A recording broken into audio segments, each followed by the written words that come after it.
How can one wild night at a club turn into being handed legal papers in a crowded lobby?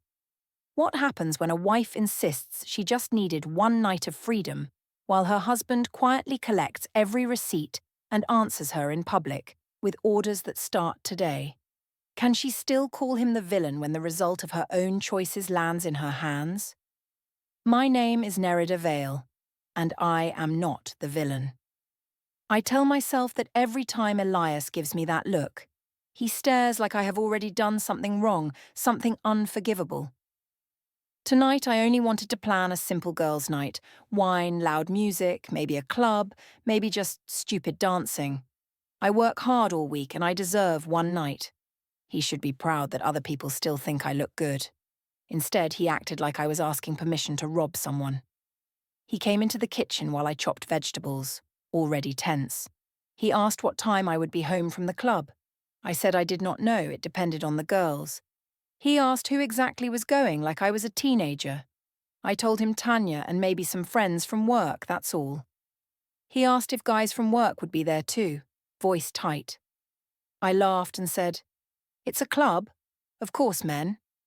He sighed and said he just wanted to know I was safe. Safe. Always that word, like I am a child with scissors. I told him he was making me feel like a prisoner here. He said he was only asking for a time and a message. I said normal husbands just say have fun and go to bed. He asked who these normal husbands were, sounding almost tired, not angry. I said all my friends' husbands are chill, not controlling like him. That was a lie, but it sounded good in that moment. He looked at the knife in my hand and then my face. He said he did not want a fight, just clear communication, that's all. I told him fights are what happen when men don't trust their wives. He said trust goes both ways and that disappearing is not respectful behavior. I said respect follows results, and I had results. A job, a child. He asked why my results always required short dresses and dark, crowded rooms. I smiled and said maybe he should try going out sometime too. He said clubs were never his thing, and anyway, somebody must watch Milo. I snapped that motherhood did not mean I had to die inside. He went quiet then, which annoyed me even more for some reason. He rinsed his mug, set it carefully in the sink, very gentle. He asked what time I planned to leave tomorrow, just softly. I said maybe 10, maybe later. I had not decided yet. He said he would handle bedtime, and I should text when leaving. I rolled my eyes and told him to stop acting like security. He said nothing, only took his phone from the counter and left. The knife made a hard sound on the chopping board after that. Later, while the pasta boiled, I checked my group chat with Tanya. I told her he was interrogating me again about simple, harmless fun. She replied that he had dad energy, and I needed real excitement. I sent a laughing voice note describing his face when I mentioned men. I did not mention the part where he asked if I felt safe. That part made me sound less like the interesting main character online. Milo wandered into the kitchen dragging his dinosaur, hair sticking up sleepily. He asked if I was going away again like last month. I said no, baby. Just dancing. I will be home soon. He asked if Daddy was coming dancing too, eyes big, hopeful. I laughed and said Daddy does not know how to have fun. Milo looked confused and said Daddy plays football with him all the time. I told him that was different and kissed his head, slightly annoyed.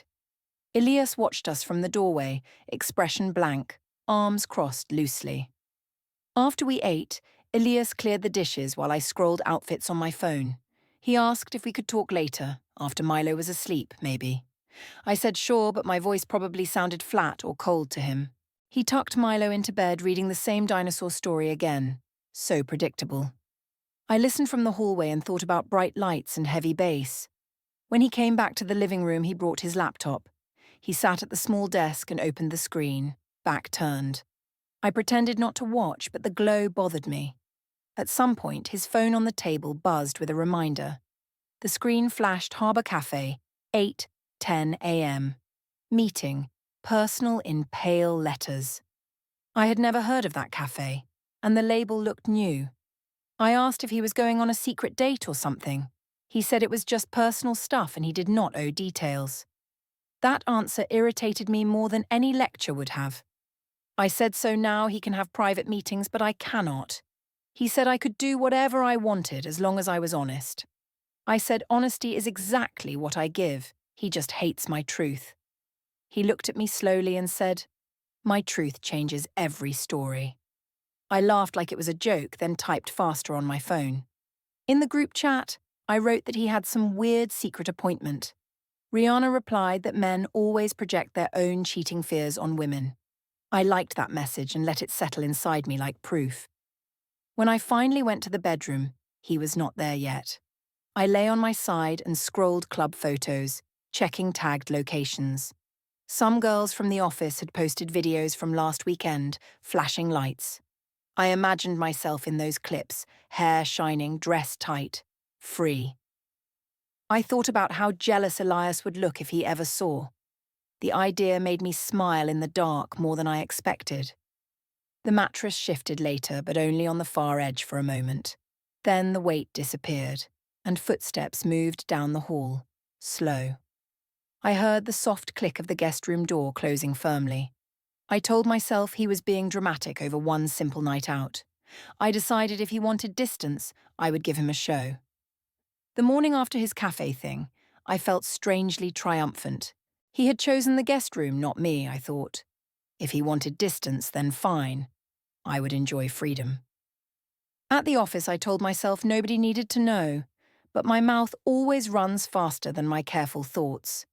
By 10, the open-plan floor hummed with keyboards and gossip. Kira rolled her chair toward my desk and asked everything. She asked if Elias was still acting like my personal warden. I laughed and said he had interrogated me about tomorrow. I used that word on purpose because it sounds harsh. I said he wanted a schedule, names, maybe even outfit details. Kira whistled and said, "Wow, he sounded extremely controlling lately." I shrugged like I was tired, like I had tried. Inside, I enjoyed every word that made me look patient. I told her I just wanted one night to breathe again. She said wives like me only get hotter after kids anyway. That line stuck in my chest like sweet, sticky candy. Around lunchtime, Elias texted me a simple, annoyingly polite question. He asked what time I wanted him to start bedtime tonight. I stared at the screen and felt both seen and trapped. I screenshotted the message and sent it straight to Tanya. I wrote that he needed permission slips for my basic breathing. She replied with crying, laughing emojis and said, "Parole wife energy, honestly." Kira peeked over my shoulder and asked what I was posting. I told her I might share the text, maybe blur numbers. She said absolutely share because people eat that drama for breakfast. I posted a story with his message over a filter. I added text saying, "On parole, but at least the club." Within minutes, my friends reacted. All on my side, obviously. Not one person wrote that he was just being careful, concerned. Their silence on that point counted as proof in my mind. Later that afternoon, the office group decided on rooftop drinks after work. I said I would come, maybe only for one drink. Kira said we needed plenty of photos to scare my husband. She meant it as a joke, but I liked the idea.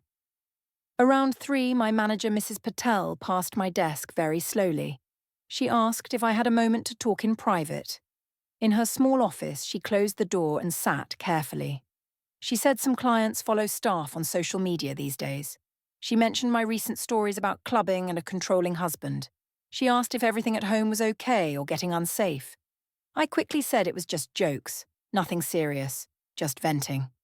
She nodded, but her eyes looked tired, like she believed only half. She said the firm preferred staff keep private drama off public feeds. I smiled, apologized, and said I would be more careful online. Inside, I felt judged, like everyone wanted me silent and grateful. When work finally ended, the sky outside was brushed pale pink. We rode the elevator up to the rooftop bar, excited. Music thumped behind glass, and tall heaters glowed orange near tables. Kira ordered cocktails and told the bartender it was my prison break. I laughed too loud, head already buzzing from nothing but attention. We took selfies with the city behind us, lights scattered everywhere. Kira filmed a short video while I pretended to ignore my phone. On screen, another message from Elias waited quietly, patient and small. He wrote asking if I needed him to pick up Milo. He added he could swap days if my plans changed suddenly.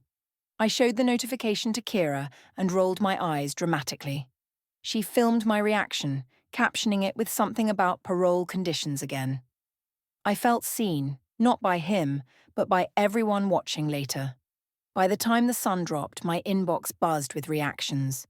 Rihanna messaged that I should go crazy tomorrow, make him sweat. Tanya wrote that men like Elias only change when seriously scared. Kira toasted to me, calling me the hottest, almost single woman alive. I clinked my glass and said maybe that was my future. On the train home, slightly tipsy, I reread his messages again. They did not look angry. They looked like responsible calendar reminders, honestly.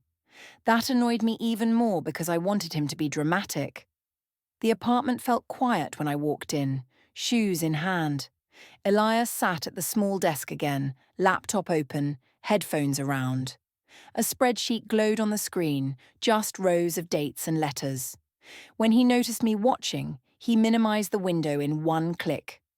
I joked that he was finally learning Excel so he could nag. He said he was just sorting bills, nothing interesting for Instagram stories. I heard the shade in that remark and decided to ignore it.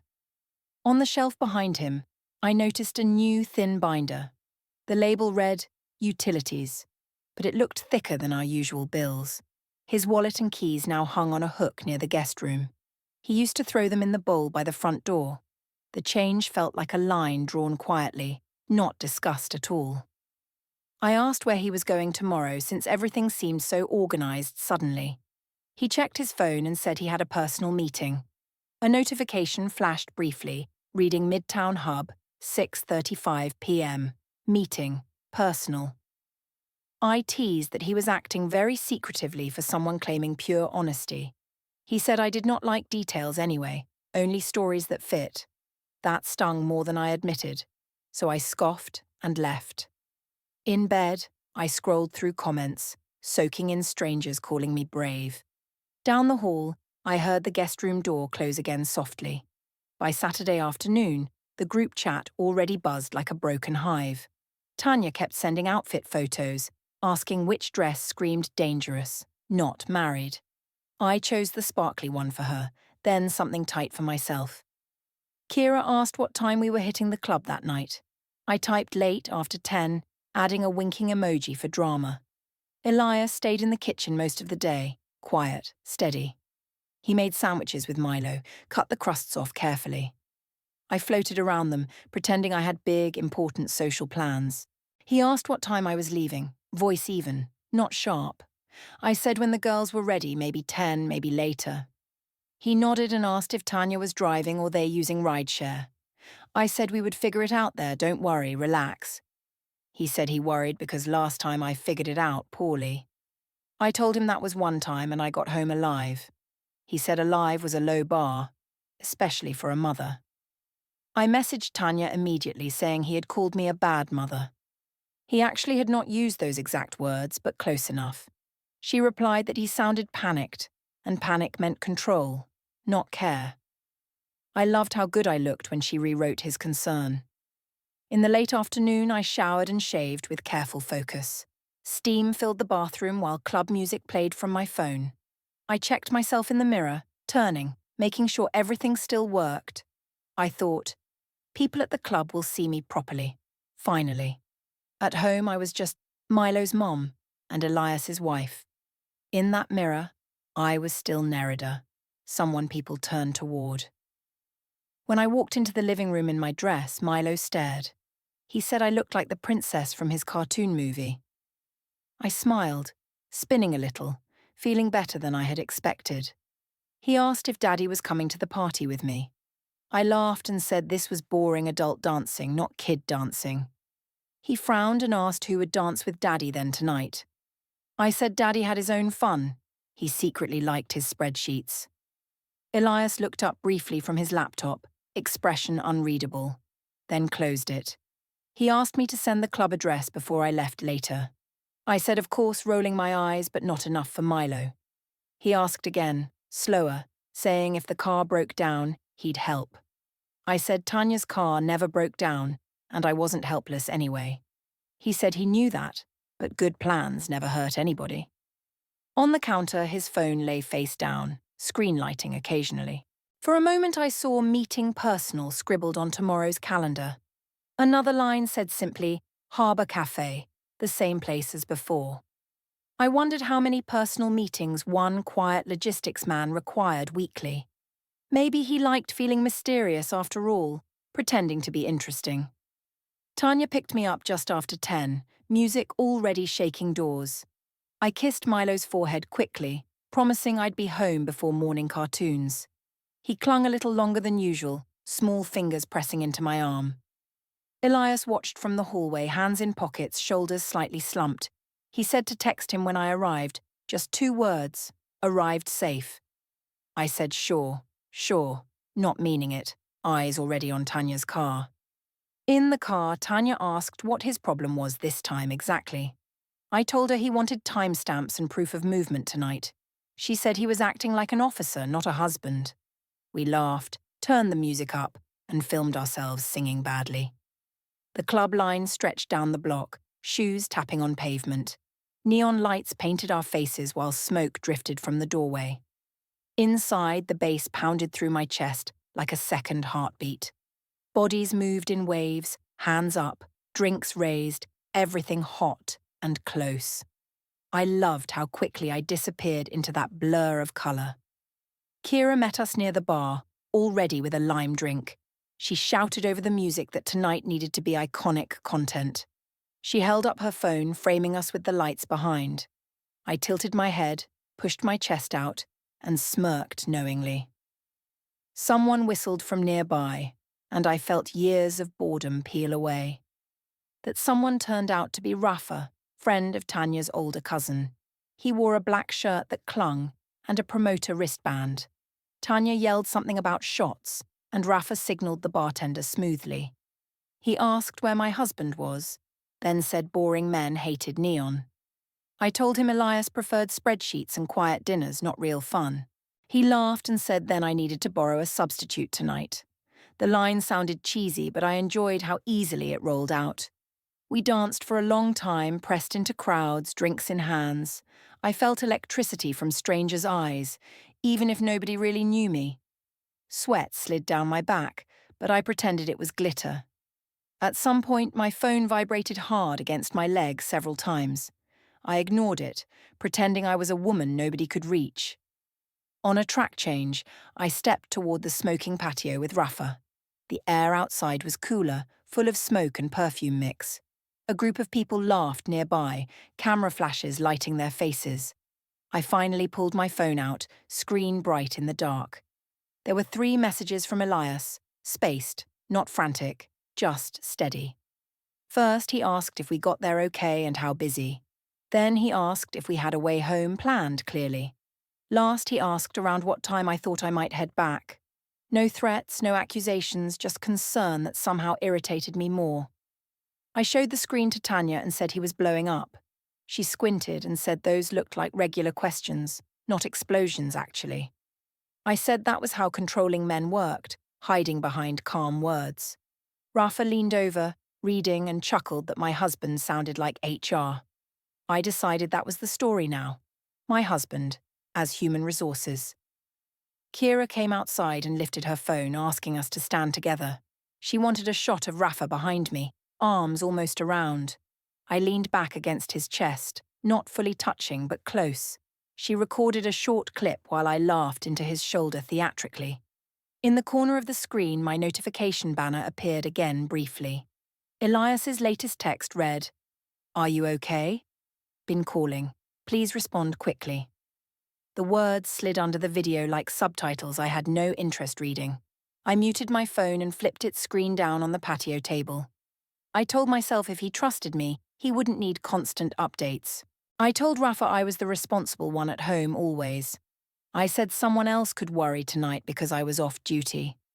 He nodded, moved closer, breath warm, eyes shining with easy attention. Attention felt better than trust in that moment, sharp and immediate.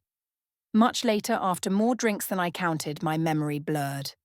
The club lights started streaking into long trails when I turned. Tanya argued with someone about another round near the crowded bar. Kira kept filming little bits, chanting for me to spin again. Rafa whispered near my ear that I looked tired and beautiful. He said the city would still be there if we slipped away. He offered a hotel room he had nearby. Quiet, no pressure. My legs ached, and my thoughts floated like balloons on thin strings. I told myself resting there was easier than fighting at home. I pictured Elias waiting to lecture, Milo half asleep on the couch. I told myself I deserved a night without responsibilities just once. I followed Rafa through the exit, down the block, heels clicking sharply. The hotel lobby smelled like lemons and old perfume, strangely calm. Rafa handled the desk with practiced charm, barely looking back at me. I pretended this was spontaneous, something out of a movie, not planned. In the elevator, my reflection looked flushed, wild, but also a little desperate. I chose to see only the wild part, not the desperate lines. When we reached the corridor, everything felt muffled, like underwater movement. Doors lined both sides, identical, anonymous, perfect for disappearing completely. Rafa slid the keycard, the light blinked green, and we entered. Inside, the bedspread looked stiff, the lamp too bright, air slightly stale. I tossed my phone onto the dresser face down, not even checking. Somewhere across town, Elias probably sat awake, staring at his own screen. At the apartment, the clock must have pushed past 2, maybe 3. He would have seen my stories, Rafa's shoulder, my laughing face already. I imagined him pacing, maybe shouting, maybe breaking something in frustration. Instead, he sat on the couch, shoes still on, phone nearby. A call came in labelled private, and he answered in a hallway. His voice stayed low and careful, giving short, precise responses, nothing dramatic. When he hung up, he opened my story again and saved it. He took screenshots, scrolled, then opened a simple notes app quietly. After that call, something in him cooled the remaining few degrees. He checked on Milo sleeping, then sat at the kitchen table. He wrote down times, details, maybe nothing, maybe everything important later. His phone stayed plugged in beside him, fully charged, never out of reach. He decided without telling me that he was done chasing explanations. Back at the hotel, I told myself tomorrow I'd say Tanya's couch. I rehearsed how I would twist the story into something harmless. My head pounded slightly, but my pride sounded louder than the ache. I thought I was still running this whole thing, shaping every version. The family lunch was Rihanna's idea, but I owned the stage. She texted early saying everyone needed to relax after my dramatic weekend. I liked that. My weekend, my drama, like a private show. We met at a crowded family restaurant with long tables and noise. Kids ran between chairs while servers yelled orders toward the kitchen window. I wore a bright dress that did not whisper sorry at all. Elias drove us there quietly, Milo humming along to some cartoon song. On the way, I told Elias not to embarrass me today. He said he never planned to, and he wished I'd stop assuming. I said maybe don't interrogate me in front of my relatives then. He said maybe don't vanish all night and then make jokes online. I stared out the window and pretended not to hear that. Through the glass, I saw my reflection. Still pretty, still in control. I told myself the person who tells the story first always wins. Inside, Rihanna waved from the middle of the long table, loud already. My parents sat near her talking to Lauren and Dean, everyone mingling. The air smelled like fries, grease, and cheap birthday cake from another party. Rihanna shouted that the star of the weekend had finally arrived fashionably late. I laughed and gave a little bow, like an actress greeting fans. Lauren smiled politely, but her eyes scanned my face, not impressed. Dean nodded at Elias and clapped his shoulder, asking about work. We slid into seats, me between Rihanna and Tanya, Elias across. Milo squeezed between Elias and Lauren, already reaching for the crayons packet. I ordered a drink before anyone could say water, please, for her. Rihanna leaned close and asked if I had recovered from my adventure. I said which one, the club or my husband's meltdown afterward. She giggled instantly, feeding exactly the energy I was hoping to create. Tanya asked loudly if Elias had forgiven me for daring to exist socially. People at the table went quiet for a second, forks pausing. Elias took a sip of water and said he just worried. His voice stayed gentle, almost boring, which somehow annoyed me more. I jumped in before he could finish the thought, smiling wide. I said he drove around half the city like a movie stalker. I told them he called every person I know like a maniac. I mentioned him begging on messages, "Come home," like I was kidnapped property. Laughter rolled down the table, especially from younger cousins and Rihanna together. Elias looked at me evenly and said that wasn't what happened. He said he called a few times because my phone went silent. He said he checked with Tanya once after seeing worrying videos posted. I waved a hand and said, "See, he admits to chasing." Someone down the table whistled and said at least he cares deeply, though. Lauren cleared her throat and asked calmly where I actually slept that night. I smiled sweetly and said I crashed on Tanya's couch, totally harmless. Tanya hesitated for a tiny second, then nodded, eyes flicking away. Nobody noticed that tiny pause except maybe Lauren, who watched carefully. My mother asked why I didn't text anyone, at least her. I said the music was loud, my phone died, typical club stuff. Elias glanced down at his plate, saying nothing, letting my story stand. That silence, instead of arguing, made me feel strangely exposed for once. Dean finally spoke, saying disappearing until morning would worry any normal person. He looked at both of us, but the weight fell on me. Rihanna jumped in, saying women deserve one night off without being hunted down. She called Elias old-fashioned and joked he would fit in the 1950s. I felt the table's eyes turn toward him, measuring his reaction carefully. He set his fork down and said he just wanted his wife safe. He added he never shouted at anyone, never made a scene anywhere. I said you don't have to shout to be controlling, Elias. Honestly. Lauren sighed quietly, then said she would have been terrified as well. She mentioned emergency rooms, taxis, the city not being kind at night. Rihanna rolled her eyes dramatically and said, "Everybody survived, clearly I'm sitting here." Milo tugged on Lauren's sleeve and asked what disappearing meant exactly. Lauren stroked his hair and said it meant someone went somewhere unexpectedly. He asked if Mommy had been lost, and Daddy was scared then. The table stilled for a moment, even over the clatter and noise. I laughed too loudly and said Daddy is always scared of everything. Milo frowned at me like his brain was sorting different versions suddenly. As the food arrived, conversations split into smaller pockets around the table. My mother asked me softly if things were okay between me and Elias. I said he exaggerated and made everything heavy, but I was fine. She looked unconvinced, but she also didn't want to start a fight. Across from me, Lauren's gaze dropped to Elias's buzzing phone near his hand. The screen lit briefly with a thread titled simply "Follow Up, No Names." Another notification showed a contact saved only as a briefcase emoji. Elias excused himself politely and stepped away to answer in the hallway. Rihanna leaned toward me, whispering that he probably had a therapist for control. Tanya joked maybe he was secretly the one cheating, projecting fears outward. I considered that for a second and liked how it flipped blame. I said maybe I should start checking his messages since he's suspicious. Lauren watched us whispering and shook her head slightly, lips pressed tight. Milo asked where Daddy went, and Lauren said just a phone call outside. He nodded, then focused back on his fries, small shoulders still tense. Elias returned a few minutes later, face calm, phone placed screen down again. He went back to cutting Milo's chicken into smaller pieces without comment. The way he didn't defend himself made me push the performance further. I clinked my glass and announced I had more of the story. Everyone looked up. I loved that brief moment of total attention. I described the club lights, the loud music, how everybody stared at me. I said I could feel eyes on me like spotlights thrilling. I joked that if I wanted attention, I should just disappear weekly.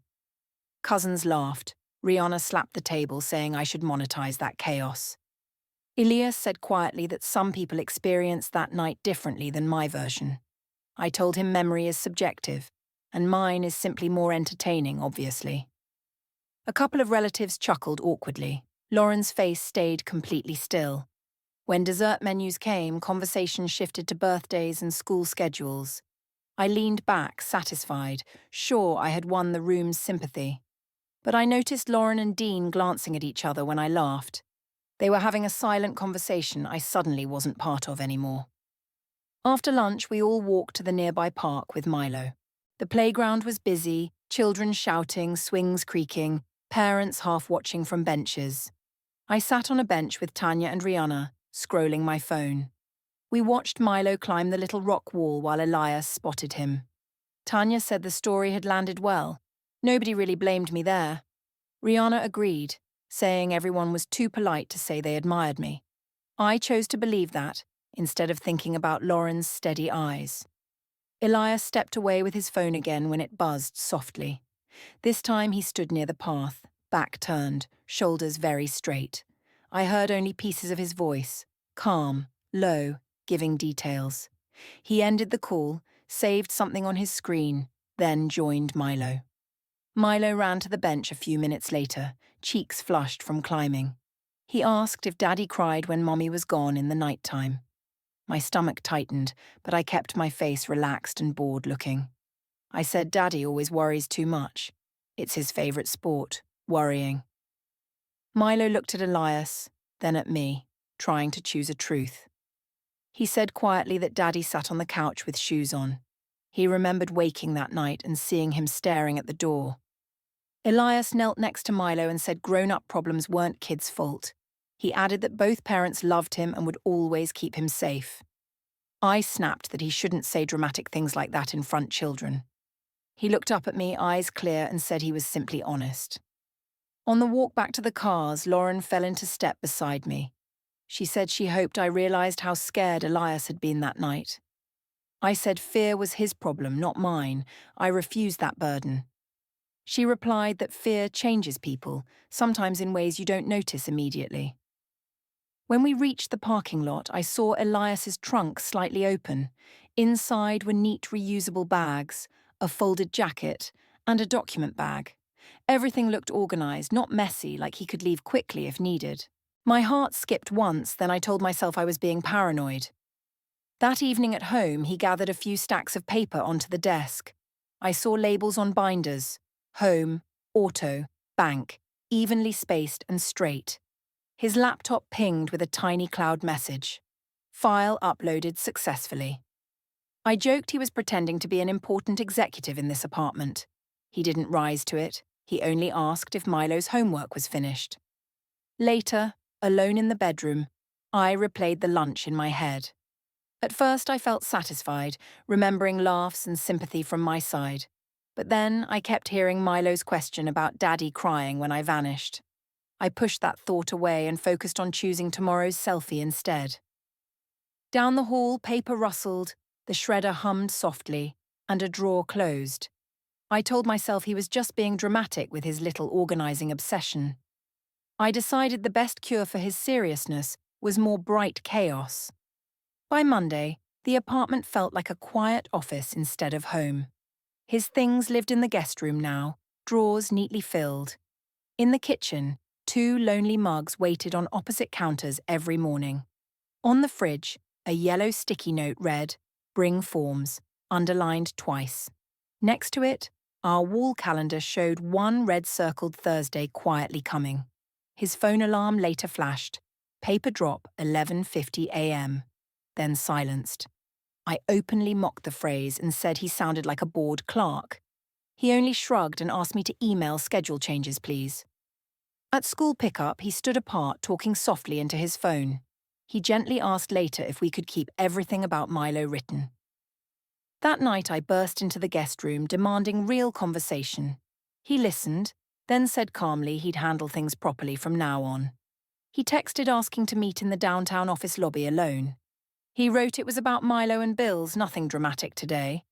I arrived dressed sharp, ready to guilt him into backing down clearly.